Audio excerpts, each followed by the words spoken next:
particular activities and finding teams of equivalent expertise across the region, rather than it all being led from one place.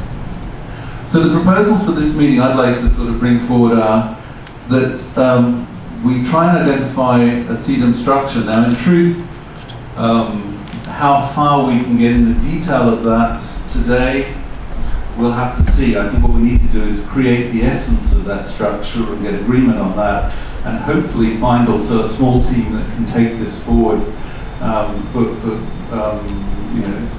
to implement to another stage over the coming months.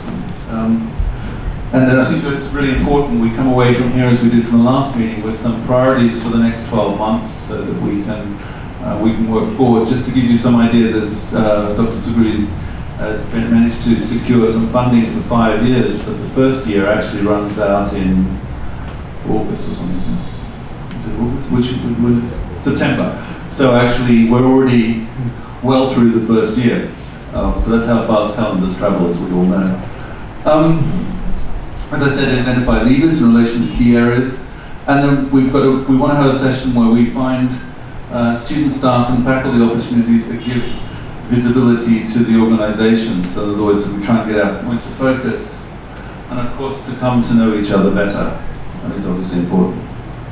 And then just a few questions which may help focus some of our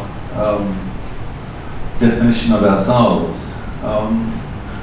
Just the first one first, the focus of partnerships. What are we doing in institutional staff, faculty, students, curriculum, which is the most important? What if you could only do one? I'm not saying we should do one, but in other words, how do we prioritize those 5? Are we going to spend a lot of time worrying about curriculum detail or making sure students get different opportunities? Or are we going to try and make sure that the institutions know each other, at the sort of generic level first? How do we balance those things? I think it's hard. I mentioned before the scope of the mission. So is it tertiary? Is it public, private? Are we also working with younger musicians? I think that's really actually vital. And Richard Valler, who came as a speaker to Mahadon, was advocating that we should be reaching out not only to the musicians, but indeed also to the to the providers of even instruments or music or whatever, so that there's a link from music education into the business of music and into the broader community.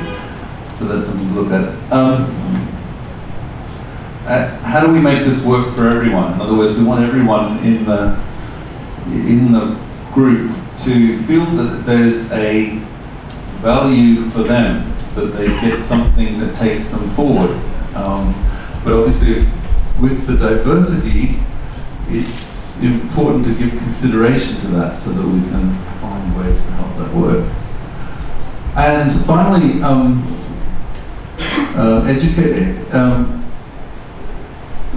working out from within music into the education sectors, so into the university world or into the secondary teaching world or whatever, and also into the world in general. I mean, we can spend a lot of time creating structures, and meanwhile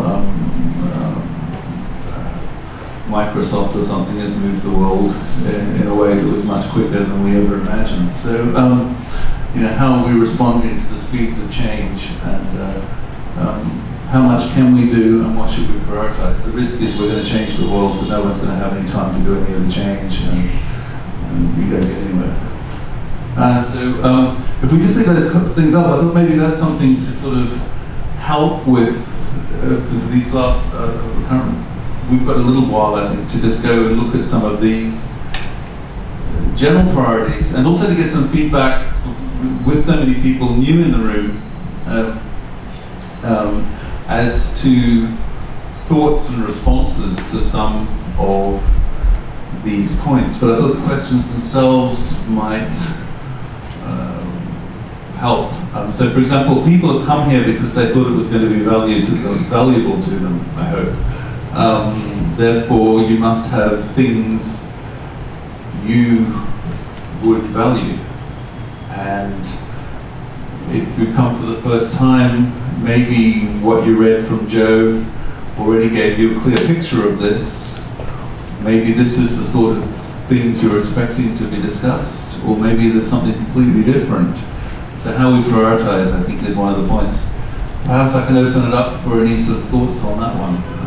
The prioritization and what you see as the priorities for the group.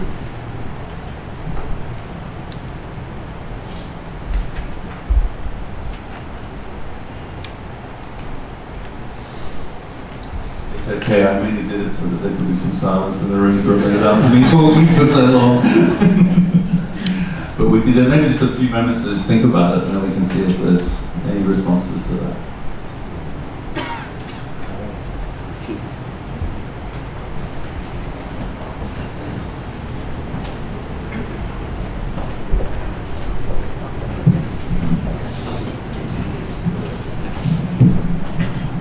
So my name is Damri from Thailand, SEADOM University, and I think this forum is very good. And I think what is our idea of sharing this? I think first thing is, as I agree as Mr. Bernard, that we have diversity, and our traditional music is so variety. And I think to go that we can share our research and study of maybe like sharing use the technology, and maybe and also the composition. We can merge the traditional and also Western music together. I think is the way to maybe make a traditional to be more accepted in the world. I think, and this region will be a leader, and maybe we can maybe create some new sound, new contemporary sound by doing that. And I think it's very more on the, I mean also the Western classical to find some repertoire, new repertoire. Otherwise, it seems like a Western classical has reached some point that they cannot go beyond that, because it's already, from 12 tone, and also go to like all electronic thing. And I think that the flavor of Eastern is very variable. And I think we, as a SEADOM University, we also have some expert who is very good, and Mr. Minh is with me, and he is a very good musicologist, ethnomusicologist, and also our faculty of Sean David. He also worked with a good composer, and he also knows a lot of music technology, and by that way, SEADOM can share this thing with our own. This is the first pilot, and we will start with it. Thank you. I always find certainly research is something, and dissemination is something we want to discuss this afternoon, because it comes critical as to how we can engage. We can't always be together in real time in the same place. So the essence of how we can connect is obviously through other means. And of course, one of the things that's a challenge for many of us is how we get material disseminated so that we also get recognized for that material. So I think that's very important.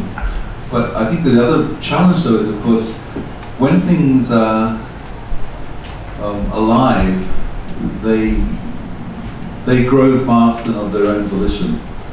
And I'm always, one thing, one can research and cover and, if you like, preserve what has happened before, but the risk is that it ends up in a museum rather than in as a way forward. And I'm very conscious that, like in Thailand, for example, in fact, the way to get things to grow, it seems, is to make movies about them rather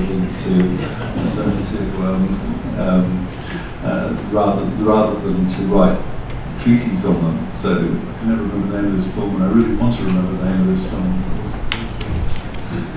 Season Change, yes. But so in other words, it comes to an interesting thing, is where what we thought traditionally is the way to disseminate is obviously changing so rapidly that we need to work out how we keep things relevant to a very quickly changing environment. But that point of valuing it and sharing it, which is in the end the essence of the publication process, if you like, maybe needs to be redefined, but it's still relevant. So thank you. I think that's going to be certainly something we want to discuss this afternoon, is an area that would be, let's call it communication and sharing, rather than maybe research, but because it's going to be slightly broader in the field. Thank you.